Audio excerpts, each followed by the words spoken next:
dans des secteurs qui étaient compromis. Pourquoi? Parce que la compétitivité n'était plus assurée quand la PME française...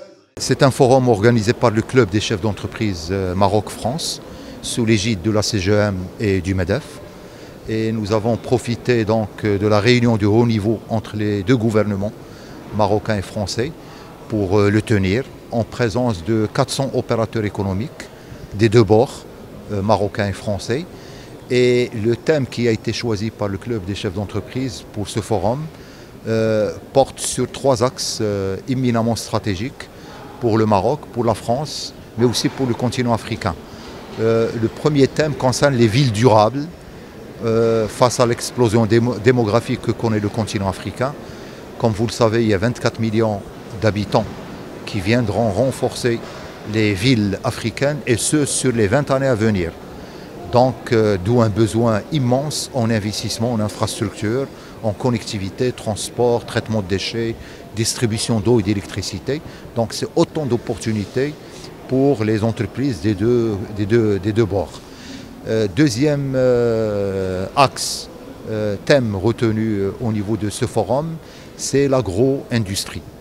Vous savez que la problématique de la sécurité alimentaire se pose à l'échelon mondial.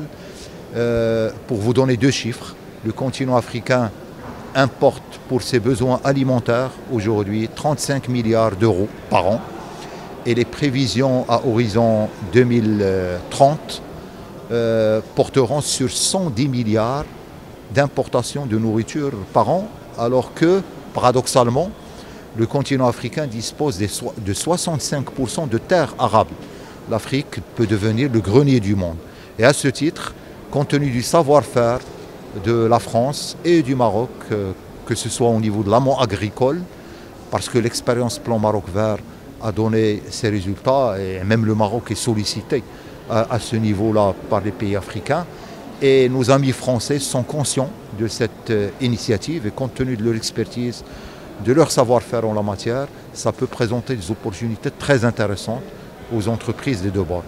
Troisième thème stratégique qui a été retenu aussi, c'est la jeunesse africaine et la transition numérique. Donc, comme vous le savez, l'explosion démographique fera que 38 pays les plus jeunes au monde sur 40 à horizon 2050 seront des pays africains, avec un âge médian de moins de 25 ans. Donc il faut trouver de l'emploi. Et moi, à mes yeux, la seule perspective, c'est d'accompagner, de favoriser, de financer les start-up africaines pour qu'ils puissent offrir donc, des emplois à cette jeunesse africaine qui vient sur le marché chaque année. Et à ce titre, nous avons invité des start-up africaines qui vont s'exprimer, des start-up françaises, quand je dis africaines, y compris les start-up marocaines, pour débattre autour de cette thématique et voir comment faire pour accompagner cette dynamique et la favoriser et l'impulser au niveau des deux pays pour permettre donc la floraison de start-up digitales et répondre aux besoins du marché mondial en la matière. Donc voilà les trois thèmes qui ont été retenus pour ce forum. Nos amis français, quand on partage et on échange avec les opérateurs économiques, quelle que soit leur taille, que ce soit les grandes entreprises, les PME et même des très petites entreprises, ils ont pris conscience réellement de la stratégie africaine de Sa Majesté le Roi et du Maroc.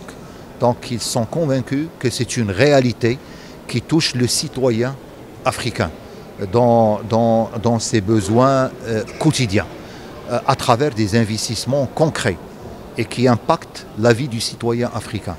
Donc c'est une vision qui est construite dans la durée et sur des bases où l'équité et la justice et le concept de gagnant-gagnant aujourd'hui est établi.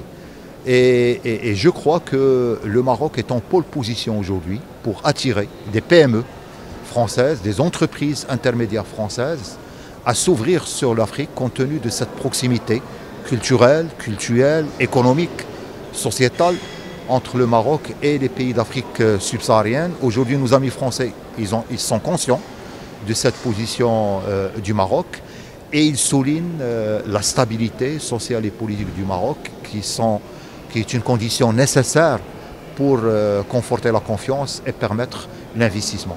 Et ils sont conscients aussi que le meilleur moyen, c'est le co-investissement avec les entreprises marocaines. Et là, les 3 ateliers qui vont être animés toute la matinée, à travers des témoignages concrets de PME marocaines qui ont investi en France, des PME françaises qui ont investi au Maroc et qui ensemble aujourd'hui sont en train de co-investir pour partir en Afrique subsaharienne. Donc on passe du concept qui a été développé il y a 5-6 ans à la réalité du terrain où il y a de la création de richesse, la création de l'emploi de manière triangulaire. Et je crois que c'était l'objectif et sur lequel nous devons travailler, nous, en tant que club des chefs d'entreprise France-Maroc, pour les mois et les années à venir.